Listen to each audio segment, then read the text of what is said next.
muraho neza, amahoro y'Imana abane namwe, kanizere ko mumeze neza.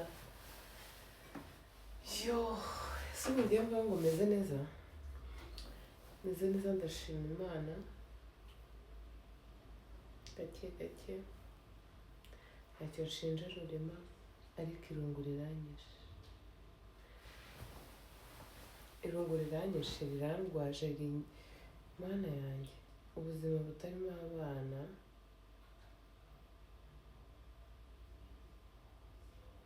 uziko hari igihe umuntu amera nkaho iyo wamenyereye kuba mu rugo hari abana, noneho abana barenze umwe cyangwa se nubwo yaba ari umwe, uwo mwana akamara nk'umunsi umwe adahari, uba wumva ari ikintu gikomeye cyane, nyine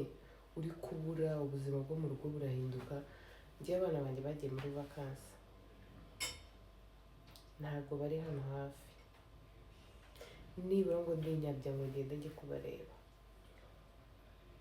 Umunsi wa mbere, uwa kabiri nta kibazo, nanjye ngarutse mu rugo, none umunsi wa mbere badahari hano mu rugo,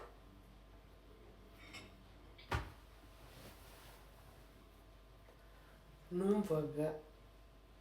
ubundi warinjiraga wageraga hano iwacu aho umuntu aparika ukumva abana bari kuvuga.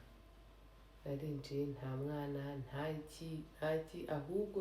ibinyenzi biri gupitapita mu nzu tu.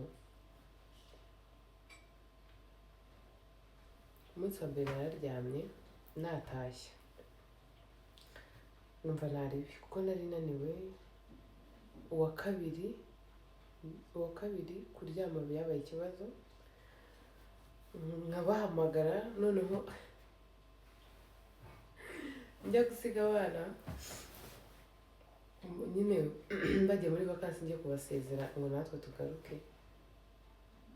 Tari hararize, nanjye nshaka kurira. Mpita nibuka ukuntu kera papa wanjye yanjyanaga ahantu muri vakansi, narangiza akimara kugenda, kubera ko nabaga ndi gukina n'abandi bana nkumva nta kibazo, amasaha yo kuryama rero yagera, ye baba we, nkarira kandi nari mukuru, nafite imyaka 8, ko ndabyibuka nyine nkaho byabaye ndi mukuru cyane. Narariraga, bamereza ibiryo ngo ndye, nkarira, byabaga no kwikunguza.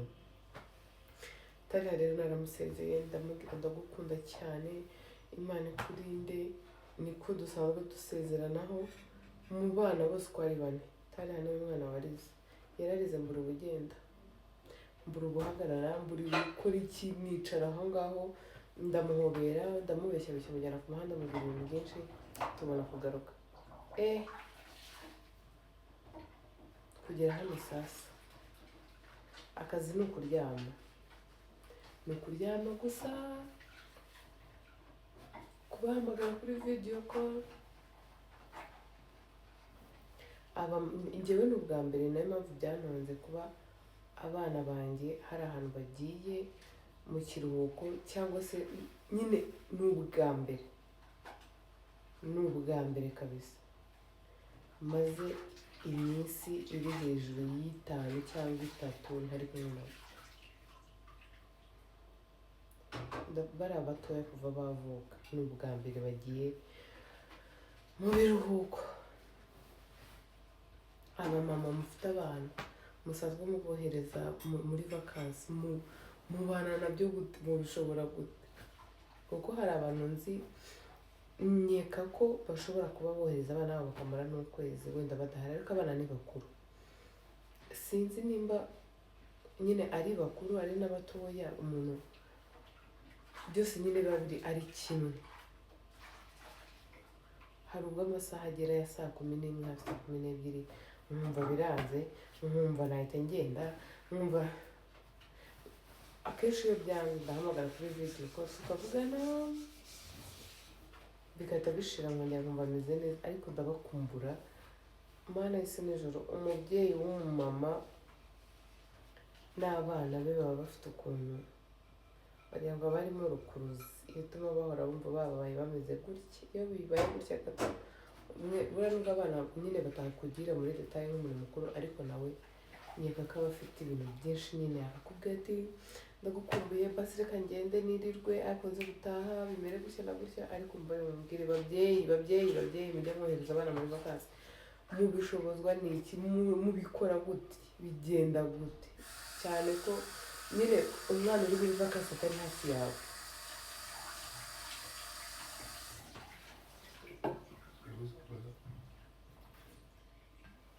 oya nkibaza nyine mumbare mungire inama umumama ndaha ndakonje ndiyoroshe kubera munsi ndiyoroshe pe ndiyoroshe ndi kwibonamo utuntu hano utuntu two kunywa ayo mazi muri kumva nta sumari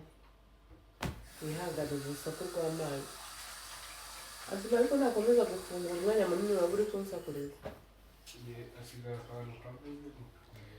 ababyeyi rero mungire inama kutajyana umwana muri vakansi kutareka umwana ngo agire ahandi hantu ajya ntabwo aba ari sawa icyo ni kimwe nzi niba ufite ahantu umwana wawe ashobora kujya mu biruhuko wizeye ujye umureka agende nubwo biba bigoye ariko ujye umureka agende nyine ahure n'abandi bantu nyine yige n'ibindi bintu bishyashya yige n'ubundi buzima bushyashya ni byiza kubera ko uzareba umwana nyine bakunda gusohokana mu bikinisho by'abana ahantu habaye ibintu runaka by'abana agahura n'abandi bana nyine abashapu umwana biramufasha biba byiza ukamujyana mu bikinisho ukagira gute biba ari byiza ariko noneho uzacunge umwana uhora mu rugo ubuzima bwe ari ubwo mu rugo abantu abona ari ba bandi bidahinduka nyine ahora muri bya bindi ntabwo aba ari sawa umwana ahora kwa kundi mana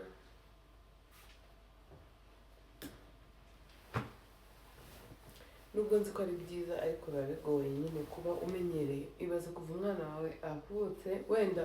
urugero umubyeyi we ashobora kuba yavuga ati ngiye Gisenyi kagenda mu biteye iminsi 2 umwana ariko ari mu rugo urumva iyo ari mu rugo aba akiri muri bya bindi nyine n'ubundi muhoramo sha mwaba mwe ndahamagara iyo ngiye ndahamagara pfa kuba ndi mu rugo ubwo ntari kumwe n'abana umuntu bari kumufite telefone ndamuhamagara iyo mvuye mu rugo nyine bahasigaye ndahamagara ni ibintu bimbamo no kuri kami umubona w'umukecuru pe nawe ndahamagara nkabaza nyine ni ibintu bimbamo nkunda umenye abana bajya bameze gute noneho njye ntabwo ushobora kumbwira ngo bameze neza nari kubumva aho ngaho nyine ku ruhande mba numva bidahagije mba numva nabo mbabaze mumeze neza mbone ko mumeze neza none ibibazo abo bantu kuva bavuka bamubanye imyaka nta handi hantu barajya wenda wowe ushobora kwinyabya ukagenda ukagaruka bakagenda bahita hejuru y'icyumweru utari kubabona uhita wumva urwaye ariko umwanya umwe ni byiza nubwo biba bigoye ariko ni byiza ngewe ubu ngubu ikintu cyakora nakoze mu minsi ya mbere cyapfuye kumfasha namwe muze kumbwira ikindi nakora kuko baracyafite iminsi yo kuba bari mu kiruhuko bameze neza cyane ngewe iminsi ya mbere naragendaga nacungaga saa 7 saa 8 nkagenda ata saa 3 nkaryama nkagenda nkaryama ibindi bikarangira uri uzacunge niba ufite ikibazo iyo ubabaye cyangwa hari ibindi bintu urimo gucamo bikugoye uri wenyine uricara gutya gatoya akaba aribyo biza waba uri kureba gutya televiziyo uri kureba filime y'imirwano ukajya utangira kubona bya bintu byawe uri gucamo cyangwa se filime y'amavampire bya bintu biteye ubwoba aho kugira ngo abe ari byo ubona ugahita wibonera ibibazo byawe biri guca muri televiziyo ugashiduka uhagurutse uragiye